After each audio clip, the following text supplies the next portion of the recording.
ప్రభు అయిన యేసుక్రీస్తు నామంలో మీకు సమాధానం కలుగునుగాక. షలోం. మరొక నూతనమైన మాసములోనికి ప్రవేశించడానికి కృప చూపించిన దేవునికి మనము కృతజ్ఞతాస్తుతులు చెల్లించాలి. ఈ ఉదయకాల సమయంలో మనం చేయవలసిన మొదటి కార్యం ఏంటి అంటే, గడచిన 3 నెలలు మనకి సహాయము చేసి మనల్ని నడిపించి మనల్ని కాపాడినటువంటి దేవునికి కృతజ్ఞతాస్తుతులు చెల్లించాలి. ఉదయకాల సమయంలో దేవుని సన్నిధిలో కూర్చోండి, దేవుని స్తుతించండి. దేవుడు చేసిన మేలుల్ని జ్ఞాపకం చేసుకుంటూ ఆయనకి స్తోత్రాలు చెల్లించవలసినటువంటి బాధ్యత మన అందరి మీద కూడా ఉంది. నూతనమైన మాసం రాగానే నూతనమైనటువంటి సమస్యలు, అనేకమైనటువంటి ఆర్థిక అవసరతలు మనకుంటాయి. అయితే దేవుని సేవకుడుగా చెప్తూ ఉన్నాను, ఈ నెల మీ ప్రతి అవసరమును దేవుడు సంధించునుగాక. ఒకవేళ మీ ఇంటి రెంట్ విషయంలోను, కరెంట్ బిల్ విషయంలోను, ఇంటర్నెట్ విషయంలోను, రాస్ విషయంలోను, డాక్రా బిల్స్ విషయంలోను, మీ క్రెడిట్ కార్డ్స్ బిల్స్ విషయంలోను, బిడల చదువులకు సంబంధించినటువంటి ఫీజుల విషయంలోను, ప్రతి విషయంలోను, కార్ లోన్స్ విషయంలోను, పర్సనల్ లోన్స్ విషయంలోను, ఏ సమస్య ఉన్నా కూడా, ఏ ఆర్థిక అవసరత ఉన్నా కూడా దేవుడు ఈ నెల మీ ప్రతి అవసరమును సంధించునుగాక. దేవుని నామానికి స్తోత్రం కలుగునుగాక. ఉదయకాల సమయంలో అనేక మంది 2 నిమిషాల సందేశం చూస్తూ ఉన్నారు. అనేక మందికి దీన్ని షేర్ చేస్తున్నారు. వారందరిని బట్టి ప్రభువుని స్తుతిస్తూ ఉన్నాను. ఎవరైతే సమయం తీసుకొని దీన్ని షేర్ చేస్తున్నారో మీరందరూ కూడా దేవుని యొక్క సేవలో పాలిభాగస్తులని దేవుని సేవకుడుగా తెలియజేస్తూ ఉన్నాను. ఈ సంవత్సరానికి దేవుడు మనకిచ్చిన వాగ్దానము, నేను జనులకు అద్భుతములు కనపరుతును. గడచిన 3 మాసములు దేవుడు నా జీవితంలో ఊహించని అద్భుత కార్యాలు, నా శక్తికి మించినటువంటి కార్యాలు దేవుడు సహాయం చేశాడు. దారులు దేవుడు తెరిచాడు, మూయబడ్డ తలుపులను దేవుడు తెరిచాడు. మునుపెన్నడూ చూడని గొప్ప కార్యాలు దేవుడు నా జీవితంలో జరిగించాడు. మీ జీవితంలో కూడా దేవుడు జరిగిస్తూ ఉన్నారు అని దేవుని సేవకుడుగా నేను నమ్ముతూ ఉన్నాను. నెలలో మొదటి రోజు మాత్రమే కొంచెం ఎక్కువ సమయం ఉంటుంది. అయితే అనుదినము కూడా 2 నిమిషాలే ఉండునట్లుగా మేము ప్రయత్నం చేస్తున్నాం. మీ వంతు ఈ పరిచర్య కొరకు ఆర్థికంగా సహాయం చేయండి.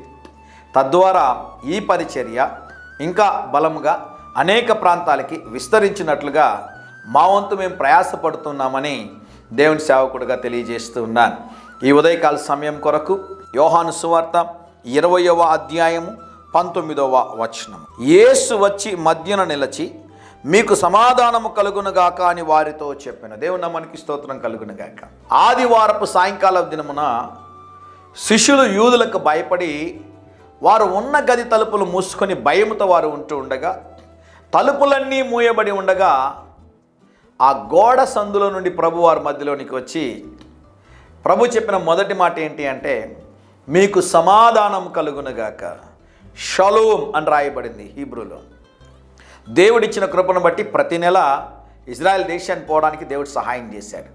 మే మాసం చివరి వారంలో తిరిగి ఇజ్రాయెల్ దేశానికి వెళ్తూ ఉన్నాను. నా కొరకు, పరిచర్య కొరకు దయచేసి ప్రార్థనలో మీరు జ్ఞాపకం చేసుకోవాల్సిందిగా మనవి చేస్తూ ఉన్నాను. ఇజ్రాయెల్ దేశంలో ఎవరన్నా మనకు యూదులు కనిపించినప్పుడు షలోమ్ అని మనం ఎవరితోనా చెప్తే మీకు సమాధానం కలుగునుగాక అంటే వారు 2 సార్లు చెప్తారు, షలోమ్ షలోమ్ అంటారు. దాని అర్థము నీకు నాకును సమాధానం కలుగునుగాక అని దాని ఉద్దేశం.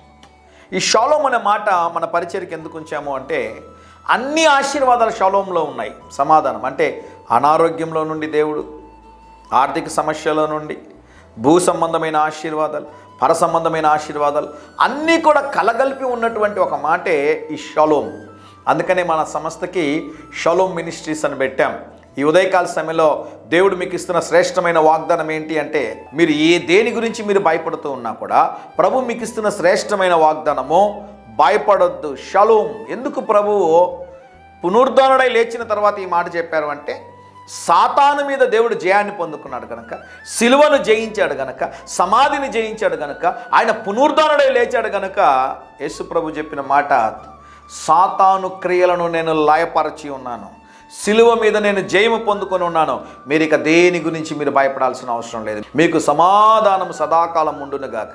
ప్రభు చెప్పినటువంటి మాట. మరి ఈ నెలంతా కూడా ఈ వాగ్దానాన్ని పట్టుకుని ప్రార్థన చేయండి. దేవుడు మీ జీవితంలో గొప్ప కార్యాలు చేస్తారని దేవుని సేవకుడుగా తెలియజేస్తున్నాను. అనేకసార్లు జ్ఞాపకం చేస్తుంటాను, మన వాట్సాప్ నెంబర్లో కొన్నిసార్లు విదేశాల్లో ఉన్నప్పుడు ఈ యొక్క మెసేజ్ సెండ్ చేయడం కష్టమవుతుందండి.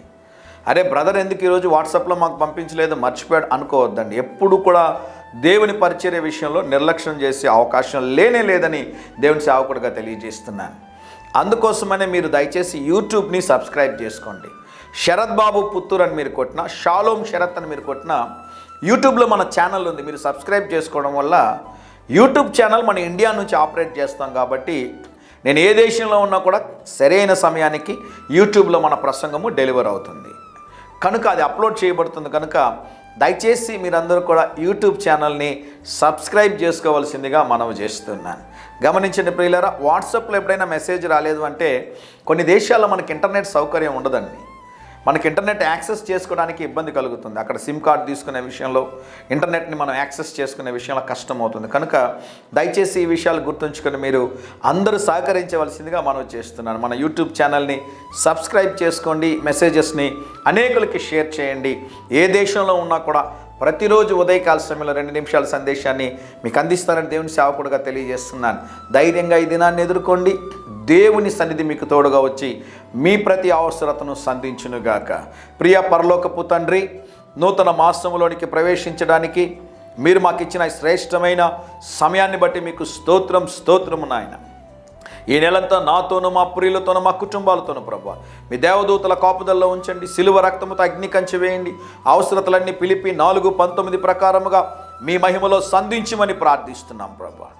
ముందున్న సమయం ఆశీర్వాదకరముగా, ముందున్న సమయం దీవెనకరముగా చేయమని సమస్త ఘనత మహిమ మీకే చెల్లిస్తూ యేసు నామములో ప్రార్థిస్తున్నాము తండ్రి. Amen, amen.